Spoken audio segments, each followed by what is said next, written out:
So first of all, we're going to start with a presentation by Christophe Landry, who will give us an overview of a starting point for our discussion, and then we'll go towards a more Q&A style conversation. But first, I'd like to introduce the panelists here with us this evening. So with us are Adrien-Guillory Chatman, an educator and former school administrator, a native of Lafayette, and someone who grew up in Chicago, surrounded by Creole and French, a very interesting kind of linguistic environment to grow up in. And Adrien is now hosting, I think this is right, a Creole table in Chicago. And this is just one aspect of a variety of activities to do with the language Louisiana Creole, also known as Kurivini.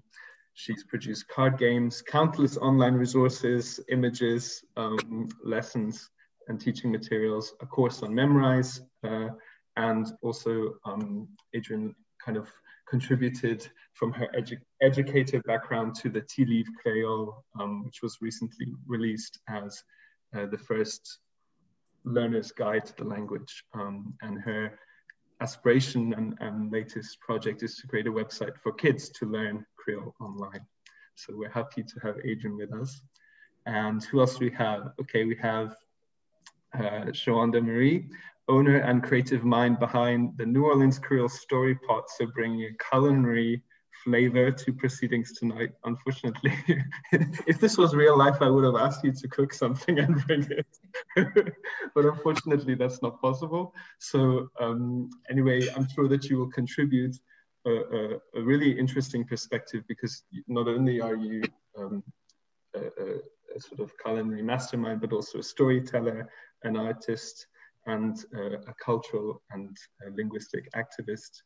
And Shawanda's been involved with the language for many years, I think more than a decade now, in the sort of revitalization capacity. And of course, as someone who grew up in New Orleans, in the midst of the Creole and Creole speaking community, Shawanda's connection with the language goes much, much deeper than just that.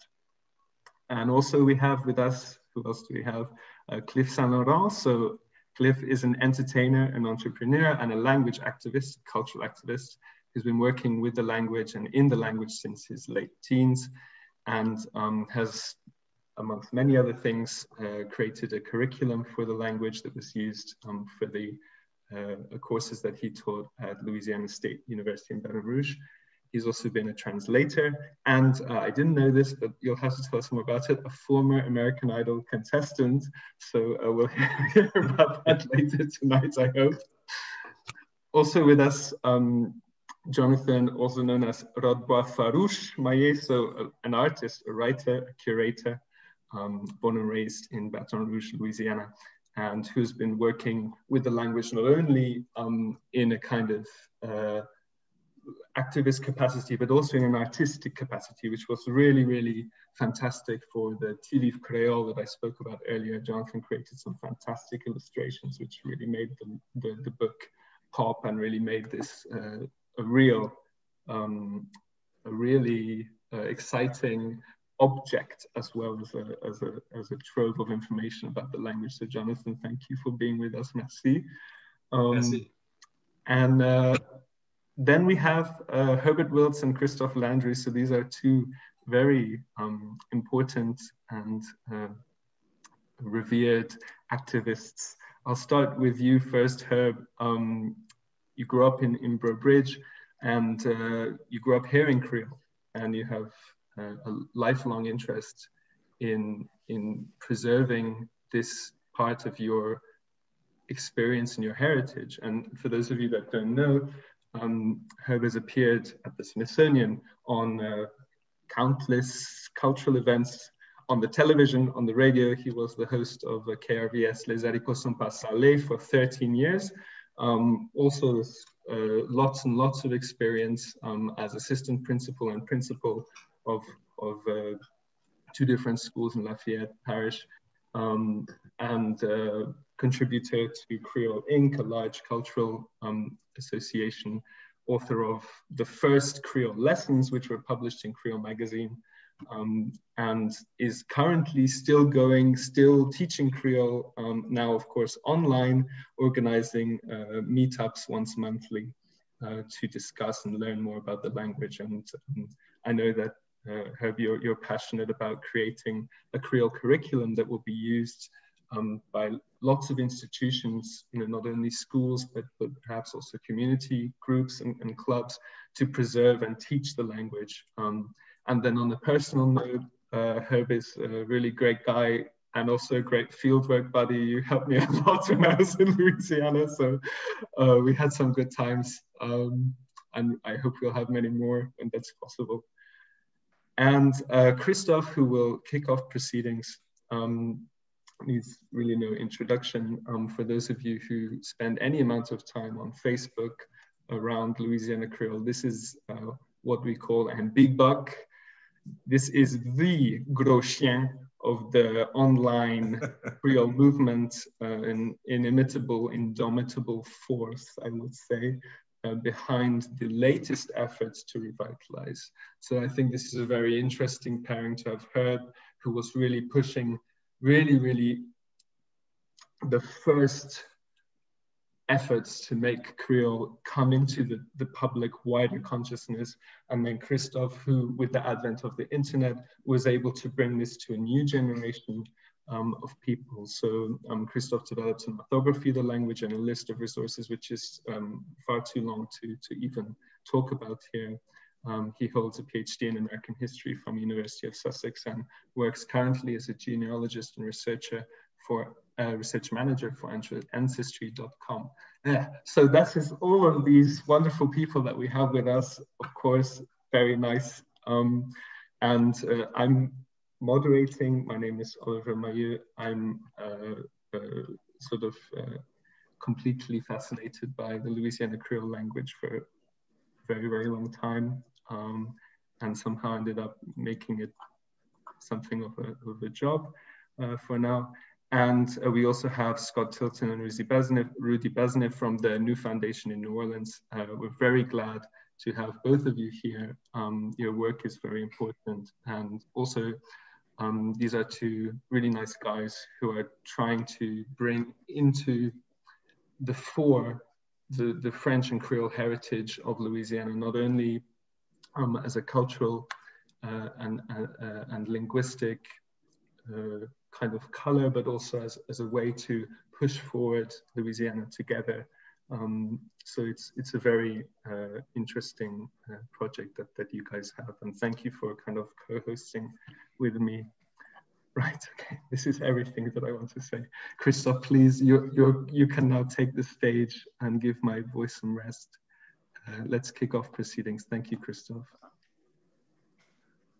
Thanks, Oliver. Good morning, good afternoon, good evening to everyone. It's my pleasure to be here among these co-panelists who I've known for a long time now, really good friends of mine, highly respected in this revitalization movement, but also just in general within the community. So it's my pleasure to be here. My presentation is going to be really short because really the meat and bones of everything that's going on is happening in the efforts of these co-panelists. So I'd like to give them much more time to describe their efforts and the success stories that they have to share as well in the movement. I'm just going to do a screen share.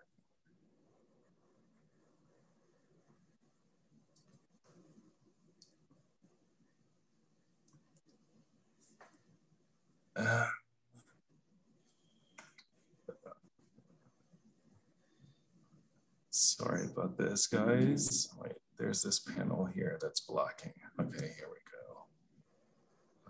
Slideshow.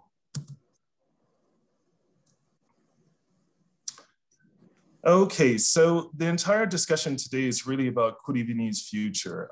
In the previous dialogue that we had a couple months ago, we talked about some of the history behind the language and the development of the language itself. But really what people most are interested in today is figuring out what is the future for this language. And so I'm just going to do a brief summation of that.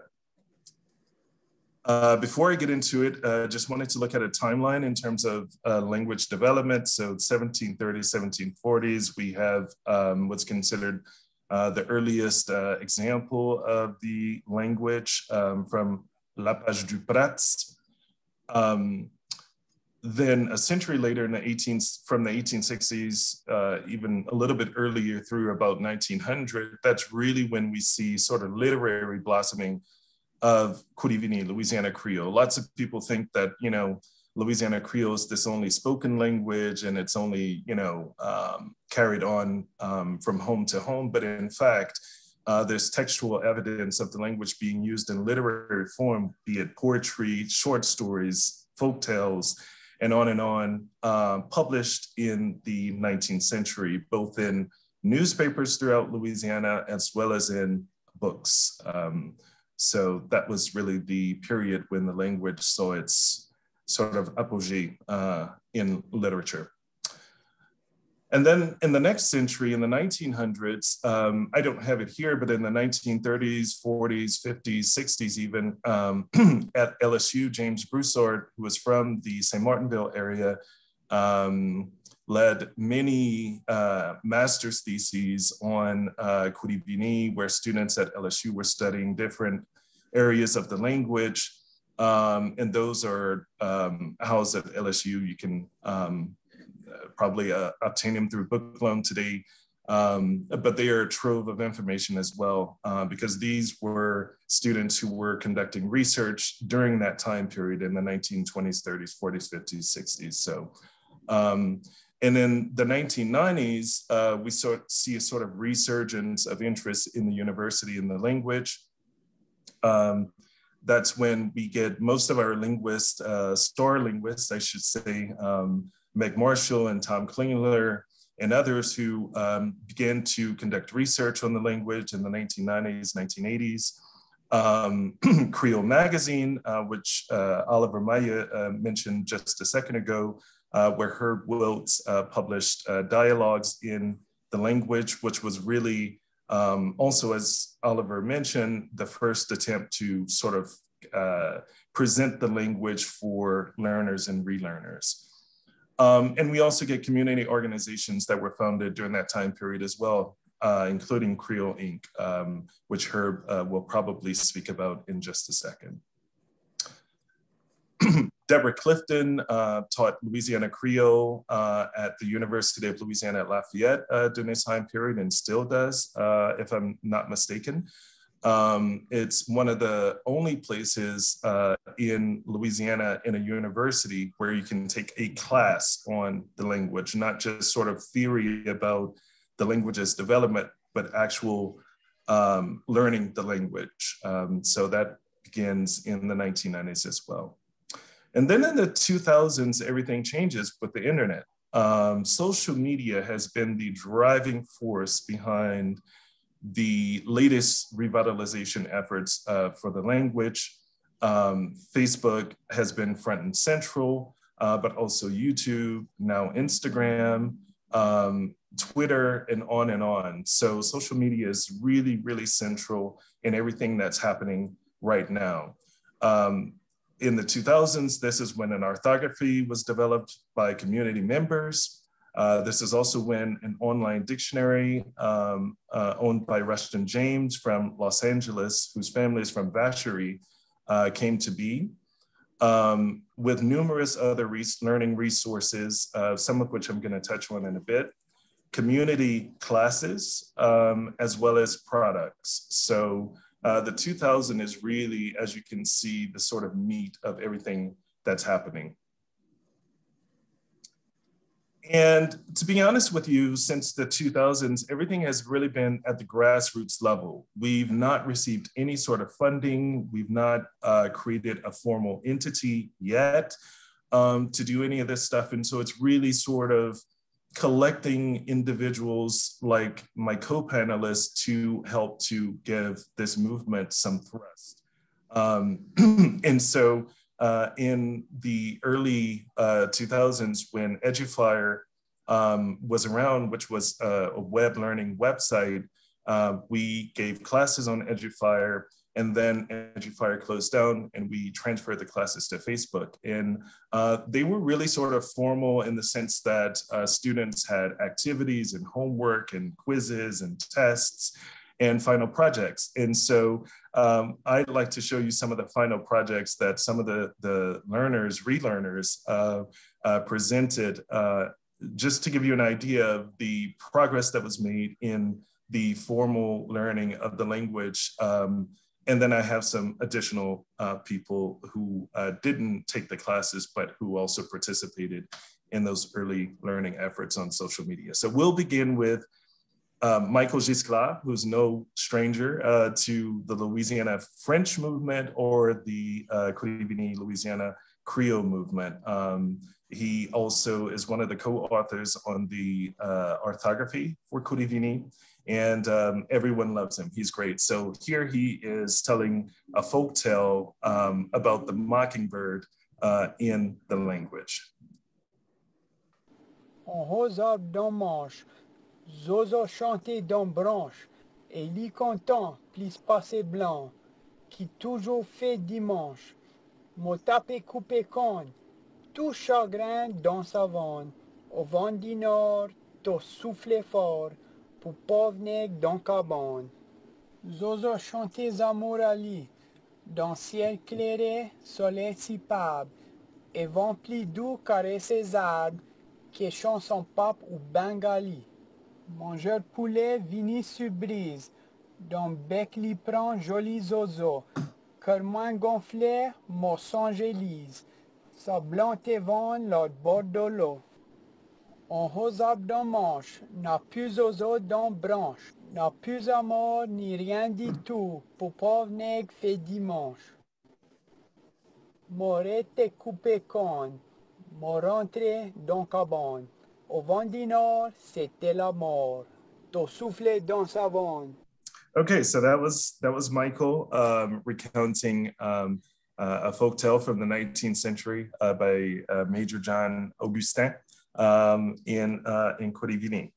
Next up, we have Shawanda, who's going to talk in a bit, but I just wanted to show how people who are relearning and learning this language or bringing it in multiple spaces at once. So here, Shawanda is talking Creole to her dog, her beloved Prince.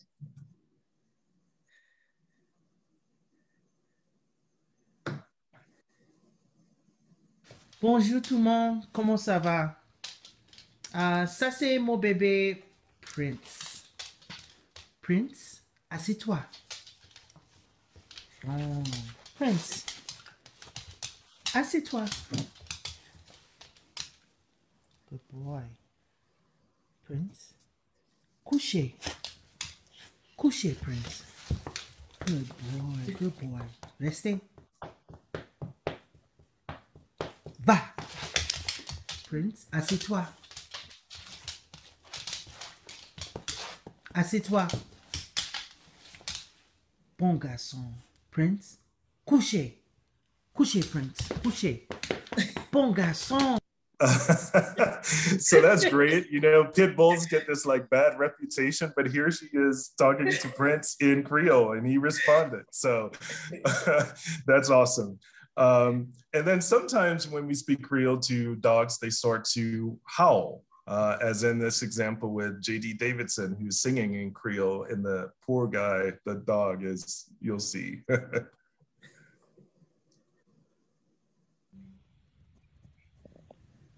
Molime-toi, molime-toi, mon pense-ton Mo connais pas ton nom, mo connais pas ton nom, molime balé.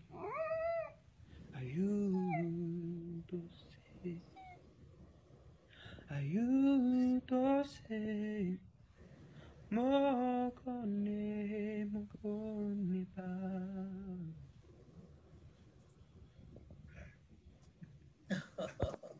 Pretty fun, right? So cute.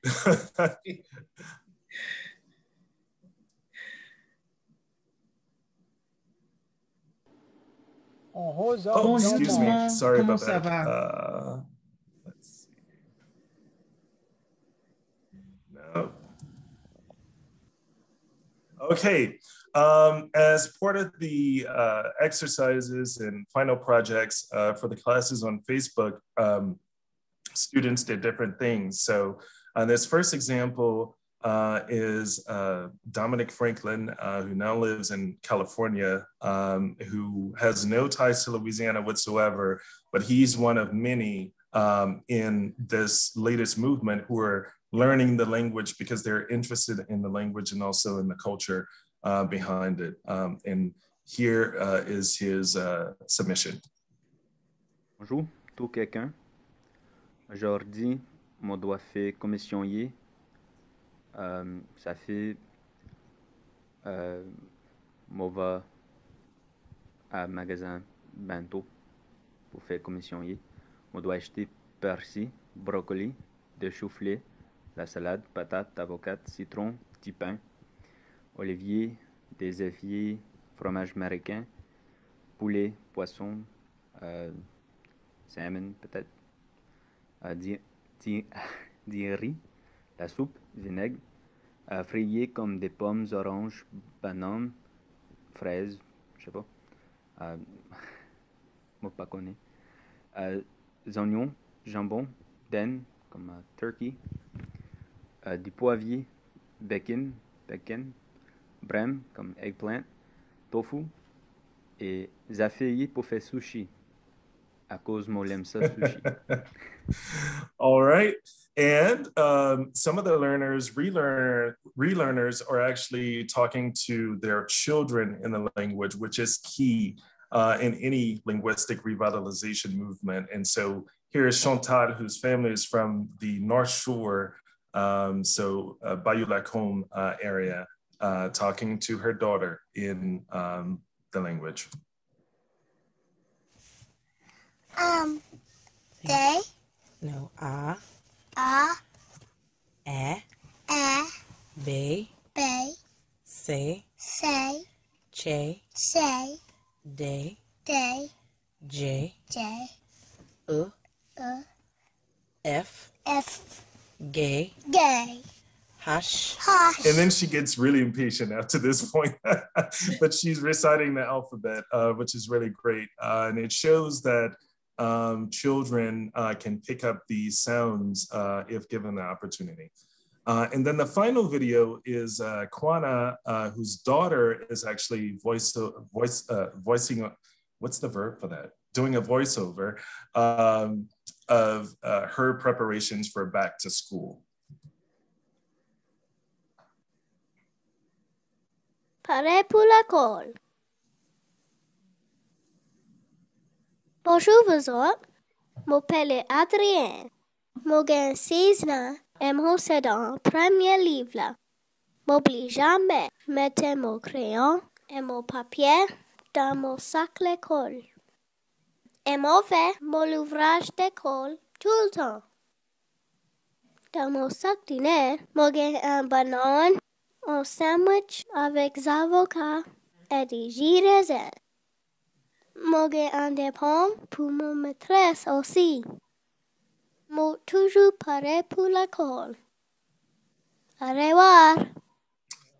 So Kwana did the illustration for that and also the video, and her daughter literally is the one who's voicing this. I think she was 6 or 7 years old at the time. So this is to show you that there's hope in what's happening right now in the movement. Next slide, let's see.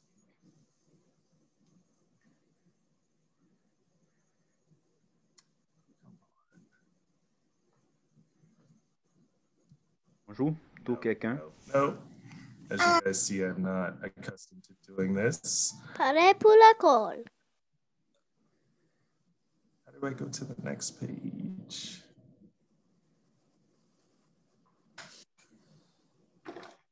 Just a second, guys.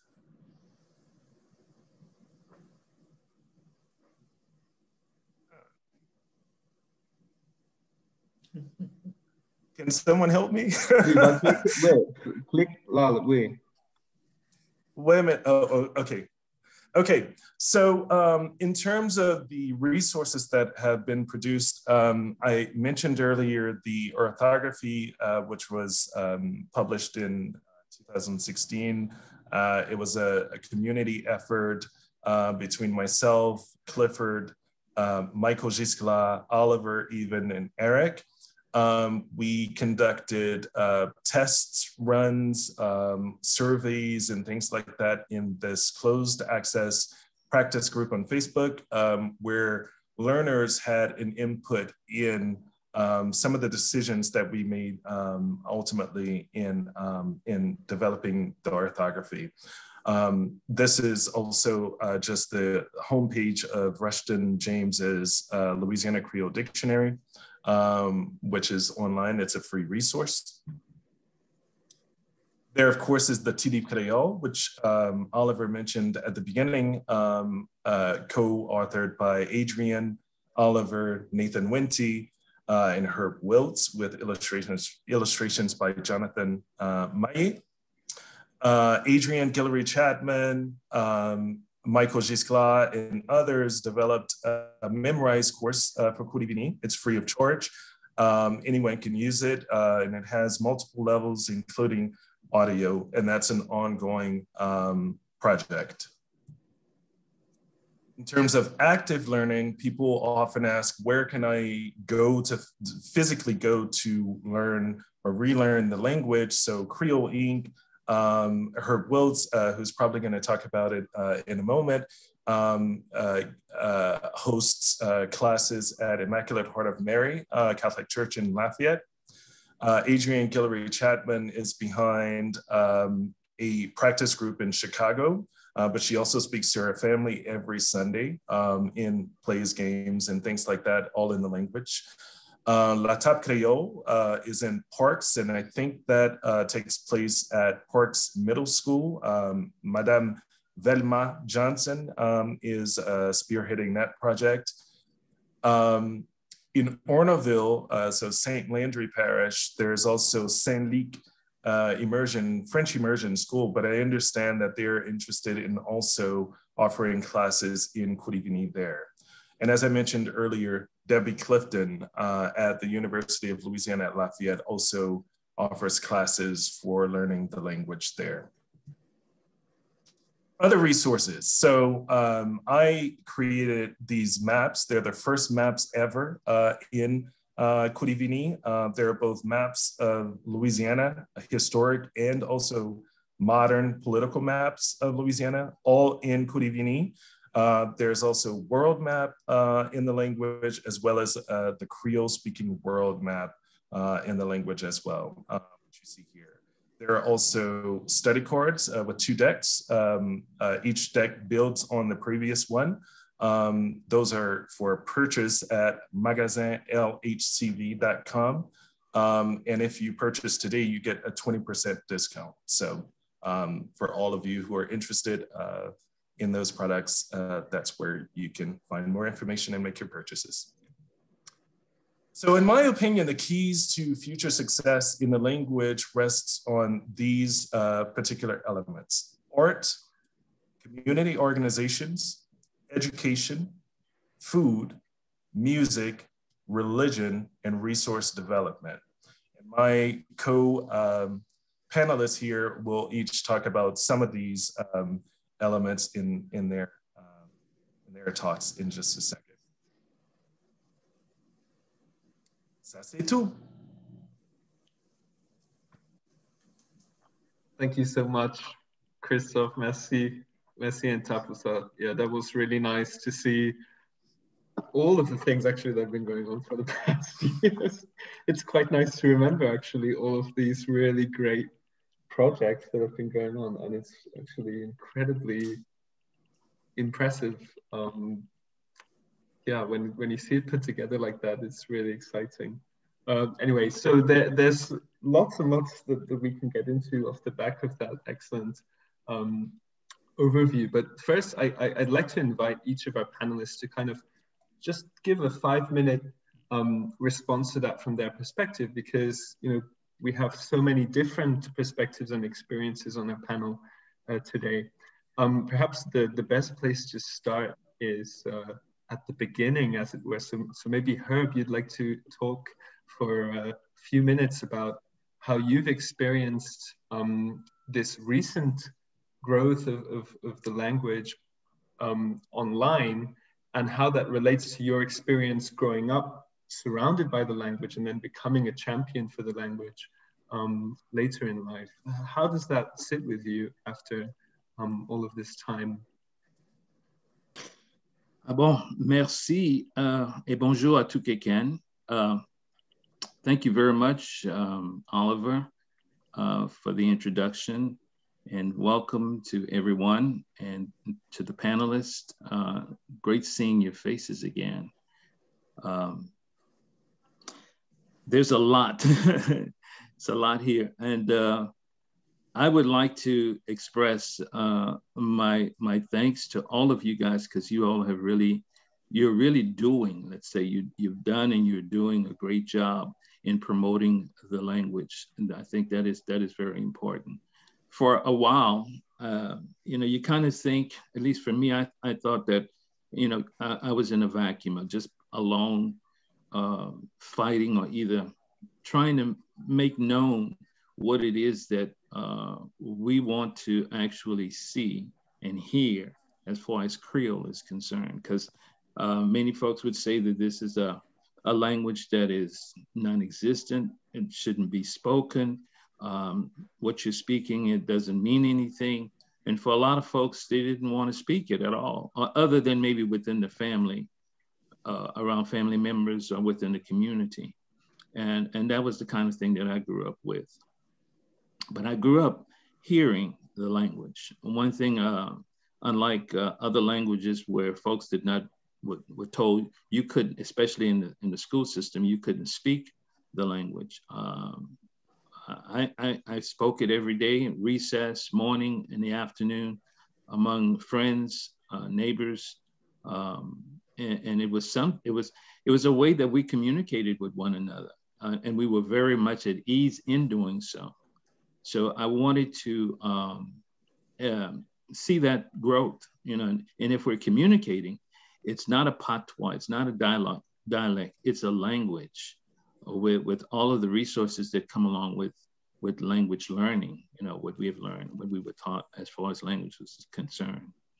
So I wanted to know, well, is there a way of expressing that in written form? And for me, that started back in the 90s when I started teaching Spanish, really, at Como High School. And so I wanted to actually illustrate what it is that we were speaking in the community. And of course, Rude Foot, who was in charge of the Creole magazine, asked me to begin to write information about Creole. And before that, I was invited to do some news at KJCB when it was just getting started. Of course, it didn't last there that long because it took a long time to get started. But when I joined forces with Ruth,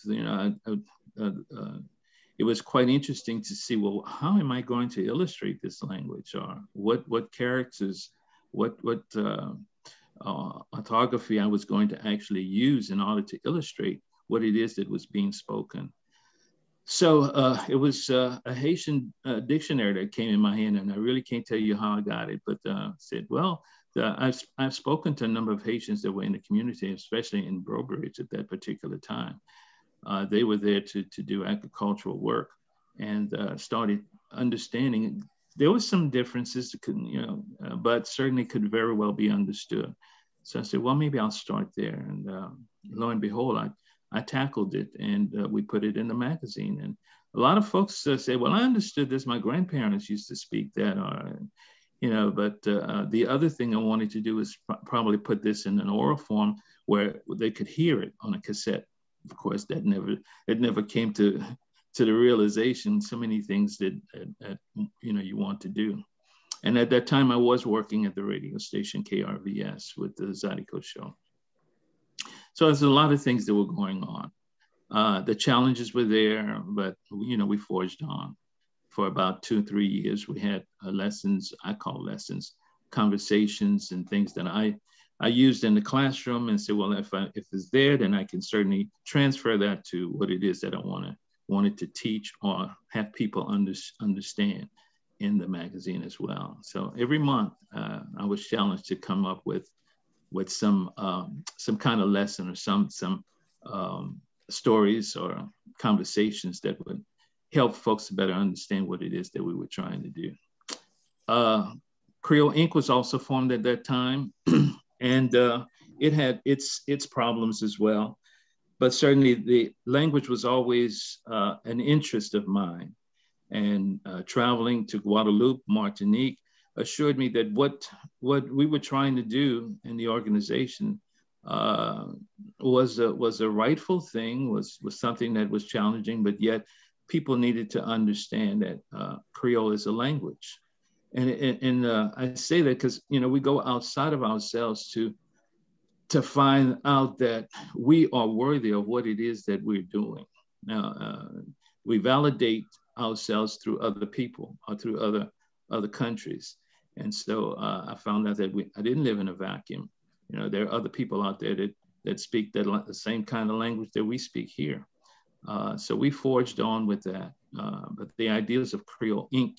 was always to foster an understanding of culture and to educate folks with the languages and also the history. That was most important. Some of it is dark, some of it is ugly, some of it is disturbing, but it's there. And we learn from that so that we can better ourselves here. I started teaching Creole, I guess, throughout my life in a sense, but I really started teaching it when I formed a class in Lafayette here at the Immaculate Heart of Mary. And unfortunately, we weren't able to continue it because of the pandemic. So it was just, trying to find another way in which we were able to continue the classes and folks who are interested in learning. So there's been some online one-on-one, but a lot of folks are interested. And so we're trying to develop classes online so that they could continue with that. But the 8-week session, 2 8-week sessions that I had was very rewarding. I had over 30 some folks that really stayed with me and learned. But as a language, it's a constant thing. You have to practice it almost every day. You have to hear it every day in order for things to stick, to remain with you. So because we have the internet now, there are things that are being developed. And I'm gracious to all of you guys who've done some work and have the resources there. Folks can actually tune into those kinds of things so they could hear the Creole and be able to communicate with one another. So that's where we are with that. The tables that have been mentioned by Christophe, we have, as mentioned, Velma Johnson in the Parks, St. Martinville area. And we have to incorporate Burbridge and Cecilia in that because a lot of folks come from that area as well. And with Honorville, NOUS, we have a round table, a Creole round table every second Saturday. So we invite folks to join us. That's an ongoing, and we talk about various topics. And so I'll be sending out communication as to what we want to discuss this coming, next Saturday. Keep the interest up. So if folks just tune in and listen to what's going on, because everything is done in the language, Creole language. What's to come? Creole Inc. is, along with Vermilionville, is sponsoring a symposium this coming June 5th and 6th. And we're in the planning stages now. A lot of things have not been completely planned just yet, but certainly everything is in motion here. We will discuss the history. We will discuss definitely language, I will head that particular section. And we have the folklore, where folks talk about their ancestry. And certainly I'd like to invite Christophe to help us out with that. He doesn't know that yet. And definitely culture, art, music, form life, home life. And we have some ideas for that. So hopefully folks can get a glimpse as to, what it is that we're doing in the area. And this is good sharing right now, but everybody on this panel has done extremely, extremely well.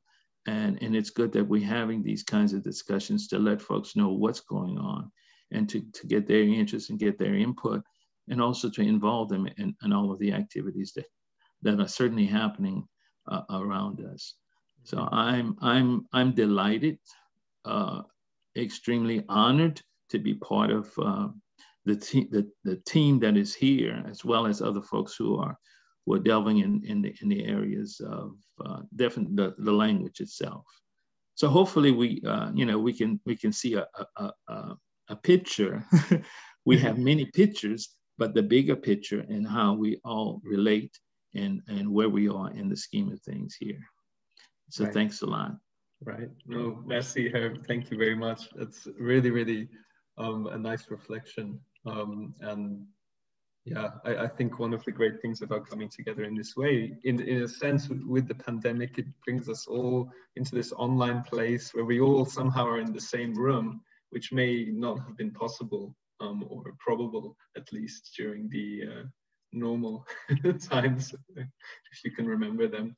I want to kind of follow up on what you said here. Maybe Adrien, Adrien, you can contribute from your perspective as someone who's also been so involved with education.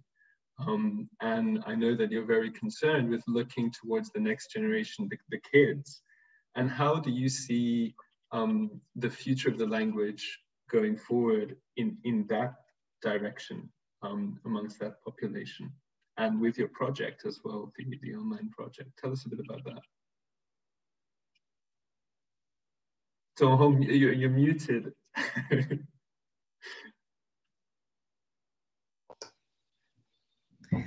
Yes, as you mentioned, I grew up in Chicago, even though I was born in Lafayette, and being surrounded by speakers of Louisiana Creole and Louisiana French.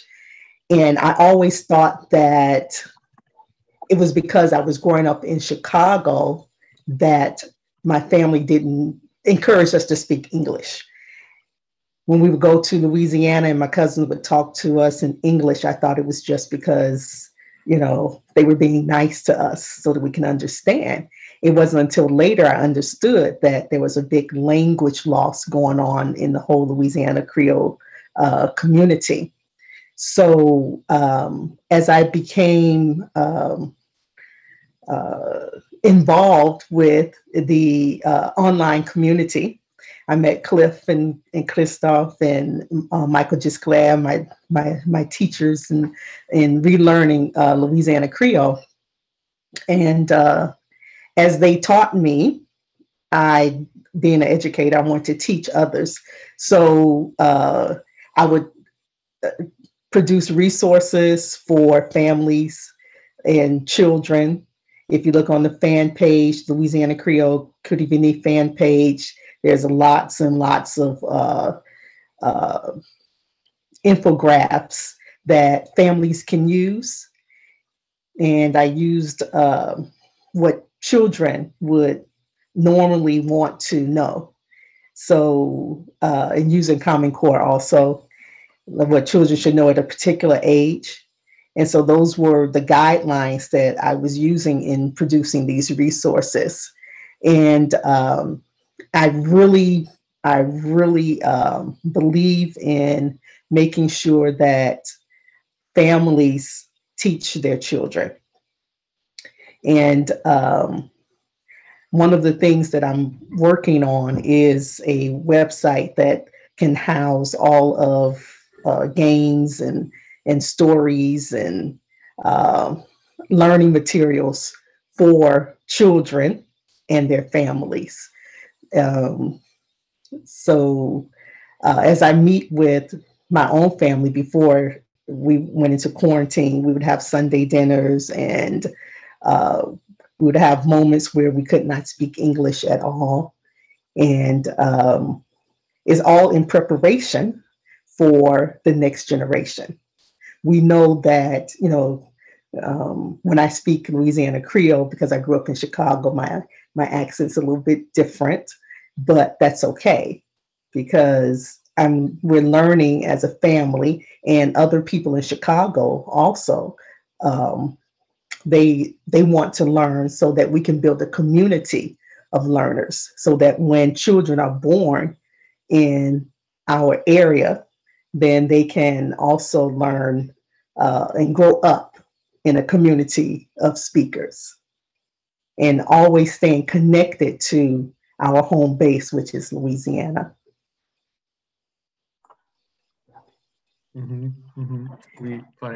Just to answer one of the questions that I saw, if you want to, you don't have to know everything to start teaching your child. There are some resources online where they can learn the alphabet, and we have the stories in Creole on YouTube that we're building so that children can learn the language and be entertained at the same time. And if you go grocery shopping, whatever it is that you do within your family, then that is something that you can use in order to build your vocabulary. Thanks for answering that question, because I was going to ask you to answer it. So that's fantastic. And yeah, that's right. I forgot about actually mentioning the stories in the language that you made on YouTube. You can search those. If you search for Con on Kurivini, it should come up, right? So let's move on to somebody else I'm going to pick on. Maybe actually after we've talked a little bit about language being passed on to children, maybe Clif, you can talk a little bit about your experience getting into the language as a young person, because you started to become interested in your teenage years. So how was that for you, and where have you gone with the language since then? Yeah, thank you for, first of all, thank you for having me, to Oliver, to Scott, Rudy. I appreciate you guys for including me in this. This is great. It's a great conversation. It's long overdue, and hopefully it'll contribute to the revitalization movement. So yeah, as you mentioned, I heard Mr. Herb talking about it, and also I saw one of the questions, I think by Mr. Henry Johnson, I think that was his name, who talked about needing resources really to be able to hear. So my story is kind of unique from everybody else's in that I didn't hear much of it growing up at all. I knew it was there. I knew that I had distant cousins who spoke this language, but it had been long gone in my family and my family line by the time to come on. So I was faced with the same issue, but as is the case with a lot of Louisianians, it wasn't passed down, but that wasn't enough for me. And I didn't want that to be an excuse. So when I turned 17 years old, I started teaching myself the language through literature, through whatever resources were available. And there weren't many that I had known about at the time. There was the Dictionary of Louisiana Creole, which I stayed in the library. And I'm from Baton Rouge. And so you know that in Baton Rouge, Louisiana, there's not really a community of Creole speakers either. So I stayed in the library. On occasion, I even thought about trying to walk up out of there with it, because it was one of those in the section you couldn't leave with that. And I was like, man, I really need this, and couldn't find it anywhere. It was out of print, but I loved it. And then I stumbled upon I guess you could call it like a lesson plan that Christophe had developed for the Louisiana Creole course being given at ULL, which is where I attended. And so that's from there, that's where, you know, it really, really started. And I began to immerse myself in the language through literature. So I was really, for the first year of me learning Kurivini, I was only able to read and write, but I was able to read and write fluently. Oh, something else I should point out also, and I see him in the room, Dr. Klinger. Dr. Klinger, I wish I could turn my tongue like that. I studied that thing from front to back. And I learned, and I became fluent at reading and writing. And then when I became more involved and met other people in the community, I realized, I don't know what y'all saying, you know, because, you know, I'm hearing myself talk it out loud. I'm hearing myself, and I can speak it fluently at this point, but I realized I couldn't understand. So, you know, it took me some time to get in the habit of hearing people. And I did that through Dr. Klinger's website at Tulane. I studied all of those interviews that he had, and I would go through and I would transcribe what I was hearing. And some of it took me some years, in fact, to really understand everything that they were saying, but I did it. So I think that that directly speaks to where I think the future of Creole can go. I also wanted to mention, so Oliver, you talked about not knowing that I was on American Idol. So yeah, in 2011, I was a contestant on the 10th season of American Idol. That opened up a lot of doors for my career in music. For most of you know, I'm a recording artist and live performer, composer, songwriter, all of that, and an actor as well. So among those performances, or those opportunities rather, was probably the biggest performance of my life when I was invited to Haiti to represent Louisiana Creoles. And so I performed entirely in French and Louisiana Creole. So I think that music, speaking from a musician's perspective, because I know Christophe, he mentioned how it's one of the driving factors that's going to contribute to the revitalization and the stabilization probably of language. And music is probably one of the most powerful and influential forces. There's very few aspects of our living experience that exclude music, right? We use music to help us celebrate momentous and joyous occasions like weddings, birthday parties, worship experiences, and even some devastating experience in our lives. So breakups, everybody can turn to a song that they remember, you know, after getting their heart broken, after divorce, and even, you know, when people in our life pass. And I'm not really sure about the Catholic Church, but I know in most Protestant denominations, it's commonplace to have a selection that's played at wakes and funerals. So yeah, there's not really there's almost no area of life that we can't connect music to. It's how we connect with each other. It's how others learn and connect about us. And a great example of this is the way that my particular genre of music, which is soul, my market, soul, R&B, and funk, jazz, that's one of the most popular genres of music in the UK. And the way that hip hop culture has influenced the entire world, and even down to fashion. So we know that music is very, very influential. And so for the case of Louisiana, we have no shortage of good music and traditional music like Zydeco, or what was formerly known as Old French, but today labeled Cajun music, has made its way into popular culture. And with so much national spotlight and international spotlight on our styles of music, it's just kind of a shame that they're rarely performed in the original languages in which they were sang. So I know that there's like just a small number of Zydeco artists today that are performing in Louisiana Creole. And thanks to the efforts of everybody on this panel, artists are starting to once again, or people are starting to learn Creole again. And some of the artists are getting back into it because of the presence. And we do need more artists to do this. So for me, as music is concerned, the future of Kurivini looks extremely bright and hopeful. I know that I'm working on maybe some singles that'll probably be done in Louisiana Creole, more likely than not be done in Creole. And I know of a couple of other Zydeco artists that are working on new projects solely in Louisiana Creole. And also something that's really important too. So just this past month, I was contacted by Dr. Christopher Jordan, who was recommended to me actually by Christophe. He needed someone to coach him on the correct pronunciation of the lyrics in Camille Nickerson's 5 Creole songs for his vocal recital, which just took place on February 21st. Dr. Jordan is from Florida, I believe, but he's a resident of New York. And that's where the recital took place. And what's so significant about that is the fact that not only did he feel drawn to perform these particular pieces, but also that he wanted to speak directly with Creoles themselves to ensure that he as accurately and authentically as possible captured the essence and the spirit of our language. So moreover, he sought to understand the stories behind the lyrics and the context of history and the culture of Creole people. And so this was presented to potentially an entirely new audience that may not have known this work, let alone that Creole people and language existed. So I think that speaks volumes about where we are and what the future looks like. I wanted to briefly respond to the question about voodoo and religion. So as a member of the spiritual community myself, I can tell you that I personally have relationships with members of the voodoo community.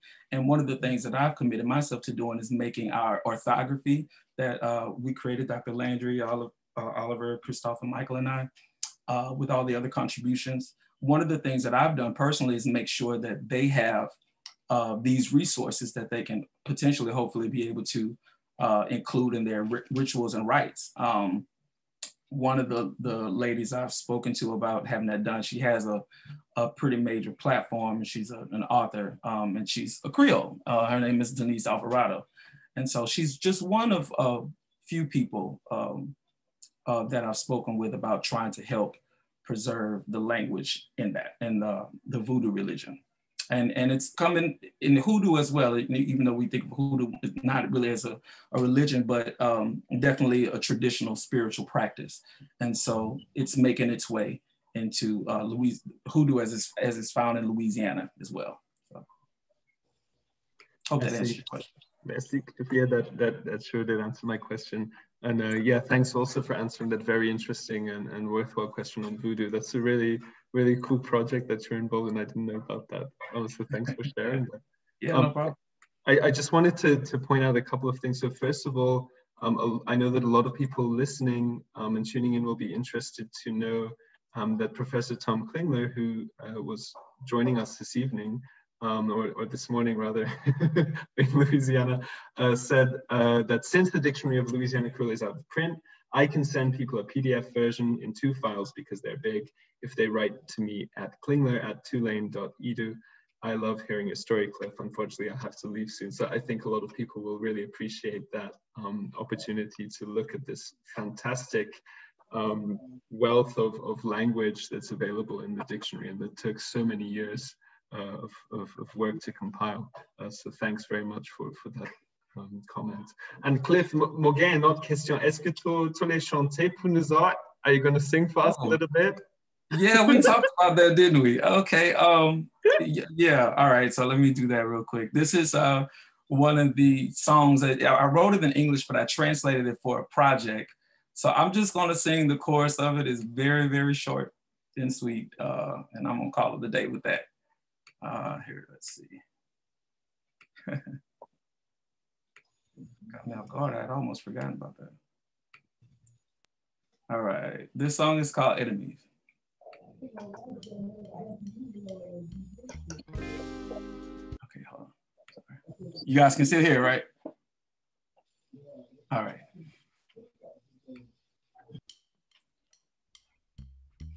Mon poulet pour des ton ennemi, mais nous pas cadet amis.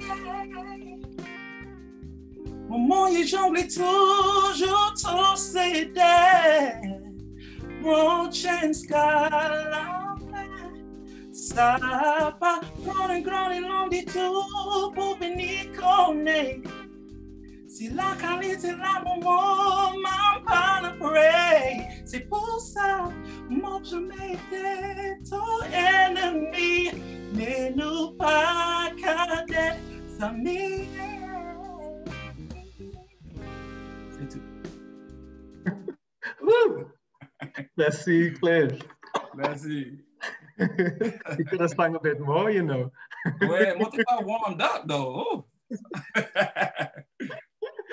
We're gonna have to hear more another time. Thanks so much for that. That was really nice. Great, great. I want to keep an exciting flavor, so maybe we can move on to Shawanda. Can you tell us a little bit about your projects with food and bringing the culinary piece into the kind of Louisiana Creole revitalization and reclamation project? How's that worked for you? And what's the relationship with the language that you've experienced there? Absolutely. Thank you all for this platform and inviting me to the conversation. So when I do my presentations, my dining experiences mostly are done here in Virginia.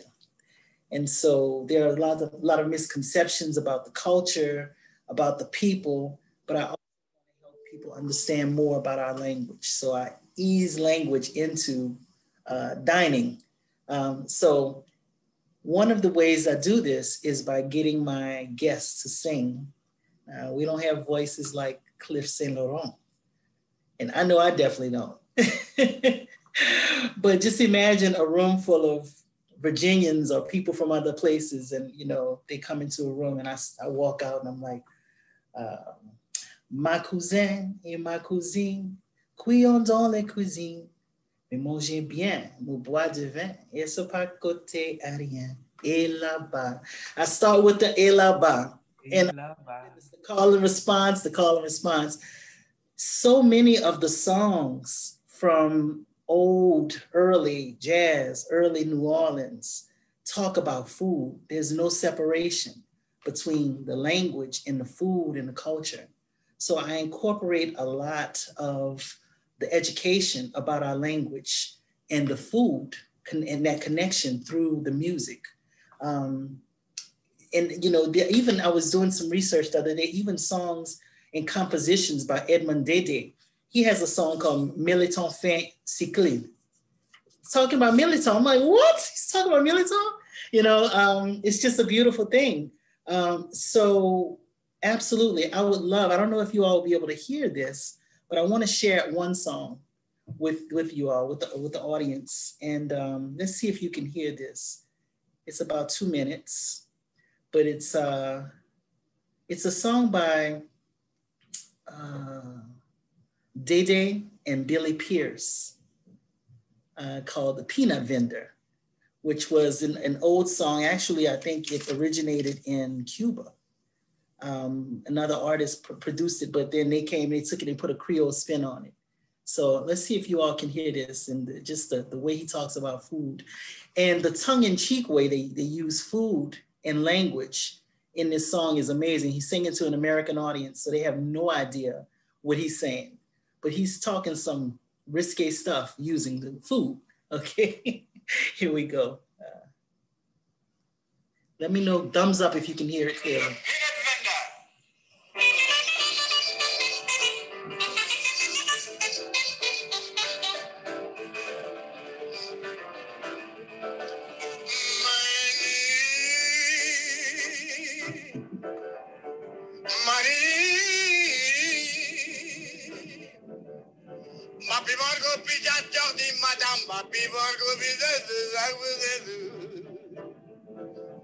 Papi van boubou Marie-Mani.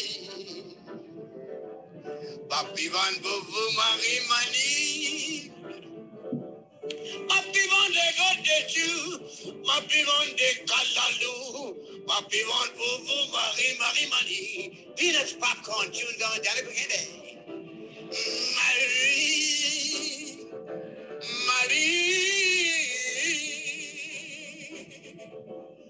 Ma bivant boubou Marie-Mani. Ma bivant les hirondelles, les calivals, poissons, couillons poissons, tomates farcies, les bananes, la crème, Marie.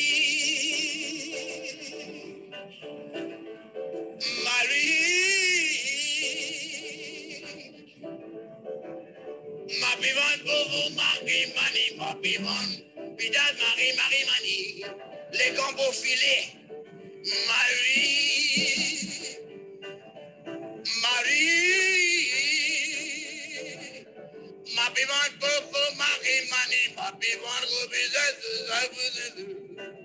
Ah, mais oui, Marie, les calalous.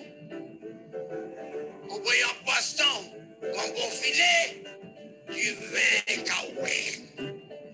Marie, Marie,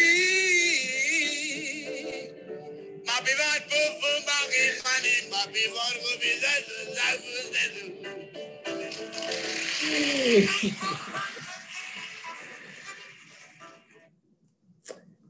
Love it. Love it. Food is life.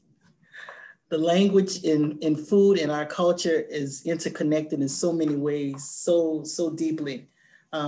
So it's amazing. I think of some of the foods that we eat, and some of them have been, the way we call the food or speak about the food has been translated into the English version of that. And some of them it's, still Creole, like the étouffée, we still say, étouffée for smothered, but yet we say smothered cabbage or smothered onions or whatever. It's back and forth. I would love to see where we begin to use the names, the Creole names for all our foods, use it in that language. And I try and, encourage people to say it in the language when I do my presentations with my audiences. And they love it. People enjoy it. People are fascinated by the culture. They're fascinated by our language. It's just a beautiful thing. And I just, I really, really, really enjoy, and I'm honored to be a part of this development and this movement, that we're all a part of and experiencing. I remember my coming, I was listening to Clif talk about his story. For me, it was moving to Virginia that allowed me to become closer, to move closer to our culture. And I didn't realize that all my life I had been practicing Creole culture and hearing Creole language in the words that we spoke and in the rhythms and cadences, in the way we speak English. It's really a Creole cadence and it's a Creole rhythm. I'm trying to see how to turn this view back to gallery. Okay, let's see. There we go. All right, thank you. Yeah, it's a cadence that's very Creole. And I remember one day being up here in Virginia and I'm on my porch. I think I told Christophe this story. My mind was blown. I'm on my porch and I remember living with my grandmother, being over at my grandmother's house in the 9th Ward. And whenever we go outside on the back porch or whatever, there's cats, neighborhood cats everywhere, And I hear my grandmother calling a cat, minnie, minnie, minnie. So I grew up saying minnie, minnie, minnie, minnie, minnie, minnie to the cats every time I see a cat. So here I am in Virginia on my porch, stray cats walking up and down in the neighborhood. I'm minnie, minnie, minnie, minnie. I go into the minnie, minnie, minnie. Not realizing this whole time, never even thinking, why am I saying this word? Why am I saying minnie, minnie? Nobody out here in Virginia saying minnie, minnie. They say, here, kitty, kitty, kitty. Here, kitty, kitty, kitty. So here I am on my porch and my neighbor looks over at me and she says, what are you saying? I say, I'm calling a cat. And I never thought about it until I'm studying the language and I'm studying words and I, going through some of Christophe's exercises. And I see the word minou for cat. And I'm like, oh my goodness, mind blown. The name, minou, blew my mind. I'm like, all this time, it's been around me.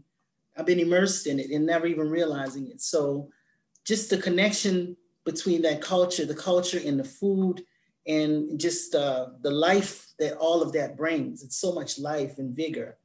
It's just incredible. So that's it for me. Yes, thank you. Thank you, Shawanda. And I am determined, I am 100% certain that one day we will get together in person and you're going to be providing us with a very delicious spread of food. I would love that more than anything. I would love it. No, I'm going to love it more than you, I promise. Thanks so much. That was a really nice reflection. Yeah, in a sense, what's so interesting about this is bringing the language beyond words. We think and we talk in a way so much about the language as something that's written, and the orthography, as Christophe discussed, and as something which is sung, as Clif was talking about. And then there's so much more that comes into this picture, and not only food, but Jonathan, perhaps you'd like to talk a little bit about how the language has become part of your artistic practice as the years have gone on, and as you've been more involved with language activism. Yeah, sure. Thanks so much, Oliver. I'm really grateful to be here with everybody today. This is really wonderful to have a second coming together on here to talk about Cotivini, Louisiana Creole, and what we've all been doing as a community and as individuals on our own path, and also how we converge. It's really great. So with using the language in art, so I have something that a movement that I kind of call what I call Lataniérisme.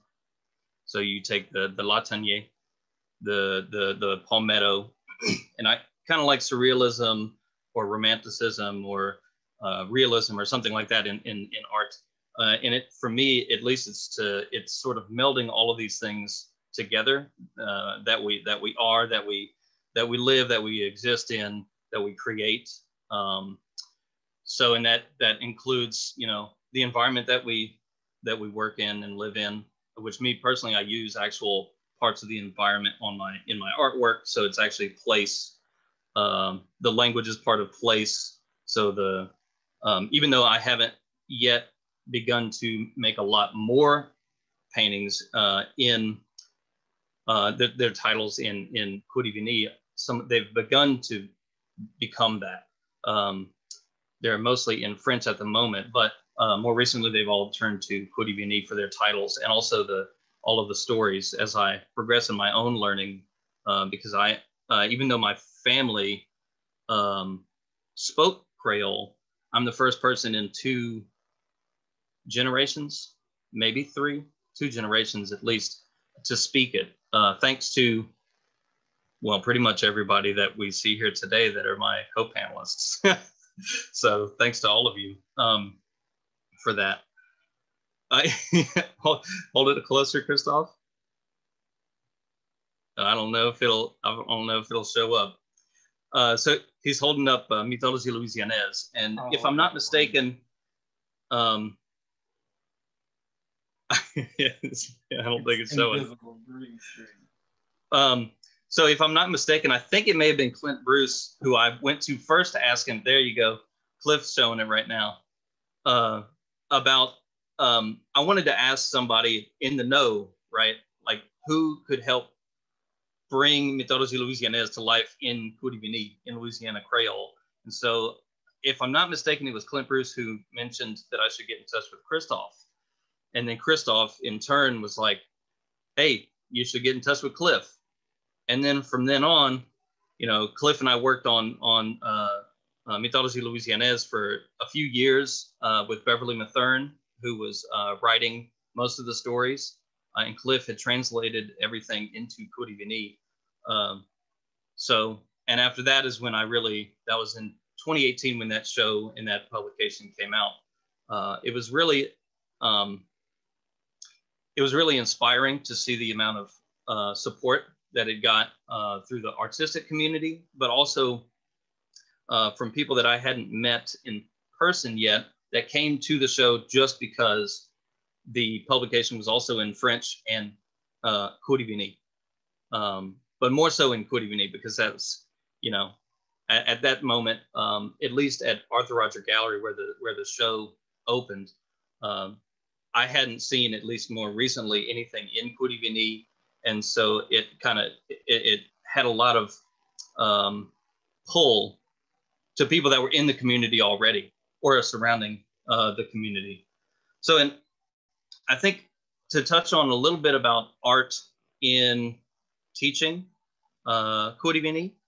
So there's something that I think that if you're making art in Cotivini, whether it be visual art, poetry, music, and whatnot, it empowers the speaker or the learner to use that language and to continue, you know, and propel the language into continued existence yes, the future, but you know, as we have come to maybe understand, maybe there is no future or past or anything like that. It's all happening at once. I don't know, but maybe that's just a philosophical subject that we can speak on another time. But this summer, I have the opportunity to teach a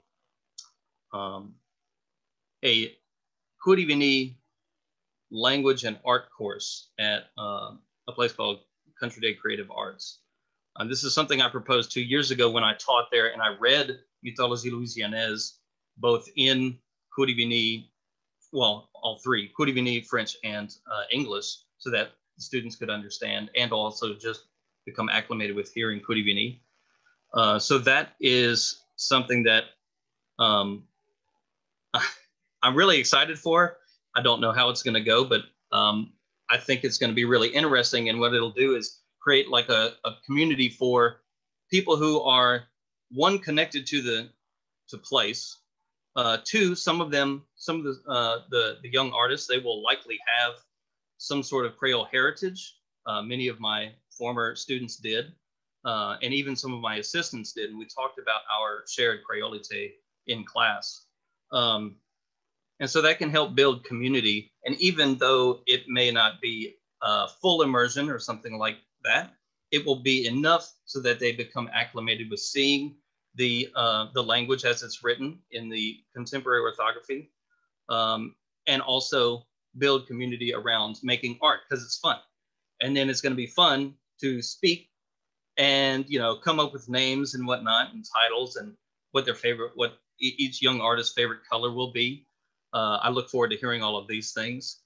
So yeah, and I think what I want to do real quick is touch on the literature aspect of art here in Louisiana. And I know that Herbert had mentioned about writing for Creole magazine. I know Adrien and Clif and Christophe and Shawanda, Oliver, even you've written in Creole, really fantastic stories and memes and things like this that make the language even more accessible and brings it into now. But Oliver and I are co-editing a book on Creole poetry, Kurivini, in Louisiana Creole. We have over 50 poems and songs that are going to be in this book, and they range from themes of love, identity, heritage, most certainly, humor. Let's see. So we also have things about the contemporary life, current events. You know, there are some works about the coronavirus, and also what the tragedies that we witnessed last year with George Floyd and Breonna Taylor. So these sorts of things are themes that are, you know, we live in Kurivini. It's not something that only exists in the past and we kind of use it to like do our own thing now. It exists now and it evolves now. And also some of the people who are involved in that have written some of the poems and songs. They're some of them are speakers, some of them are learners or relearners. I think to answer one question about relearners, I believe that the relearners are ones that may have heard the language before, and they're like relearning what it is. Because some people, like they can speak it or they spoke when they were younger, they lost it because they fell out of practice and then came back into it. I hope that answers the one question that I saw about learning and relearning. There's also musicians and academics in this book as well. So it's a really broad spectrum of people that are involved, all different types of backgrounds. And that's sort of a lead into, need to go back to Clif again. So Oliver and Clif and I were having a good old time drinking some coffee here in Baton Rouge a few years back.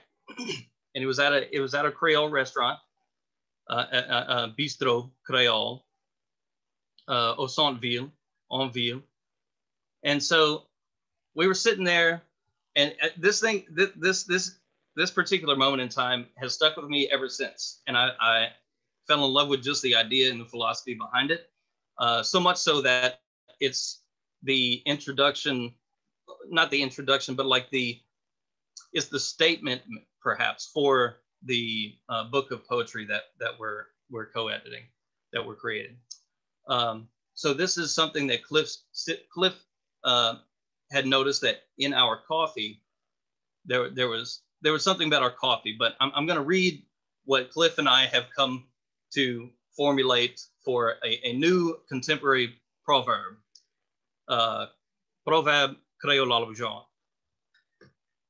Nous mettons dedans nos tasses café, ça qui dans nos chaînes manquait. And so, Clif, if you would just for a moment explain what that means. Sure. So, like you said, it was us three. We were sitting having our coffee, and so when the waitress came to take our order, it was what I noticed was they took, or no, maybe when she brought it back, I think we'd already taken the orders, but she brought back our coffee, and I like mine with cream, and I like it sweet, and both of them, they took it black. And so I was like, oh, okay, isn't that interesting? We basically put in our cup of coffee, or we having our cup of coffee what we don't have. I ain't got no white nowhere around here. And looks like y'all missing a little drop of chocolate. So it's just a joke at the spur of the moment that we realized later on, that has some depth to it, and I think that is true in life. A lot of times we're always trying to compensate. And that's not to say that I'm compensating for the overwhelming melanin that I have, which I love, by the way. And that's not to say that, they're compensating for, their lack of melanin. But what it is, just in life, we typically compensate, right, for the things that we don't have, that we wish that we had, or that we feel like we need just a little bit more of.